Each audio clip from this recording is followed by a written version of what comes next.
So Wagner is, at least early on, posting some serious wins against these insurgents. It's becoming a cultural icon in this part of Africa, both for these movies and for the cultural cachet that Prigozhin has built around them. At the same time, they're pilfering millions of dollars from these countries. And then it drew up plans to move on. Its fighters started popping up in Sudan, Mali, Mozambique, and Libya. But they still had this one problem: the French. The Europeans were still ostensibly helping out the countries in the Sahel and West Africa, and those local governments were trying to balance their allegiance between Paris and Moscow. So now was the next part of the Kremlin's plan: run France out of Africa. To do that, Prigozhin decided to produce a different kind of movie. Around 2022, Wagner Group channels began publishing these cutesy cartoons.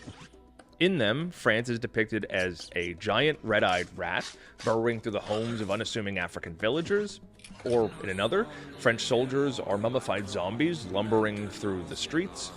In yet another, France is a giant cobra destroying buildings like it's Godzilla. In these videos, the French president is depicted as this shadowy, nefarious figure, furious that his possessions in Africa are being threatened. In these short cartoons, the locals, desperate for help, see an ad for Wagner in the newspaper, and they call up the mercenaries. They arrive with machine guns, assault rifles, and even a sledgehammer to fight off the evil French invaders.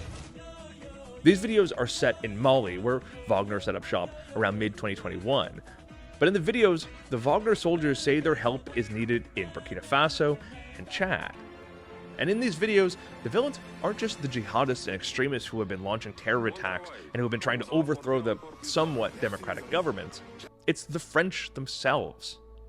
And the only solution to this dangerous enemy is Wagner.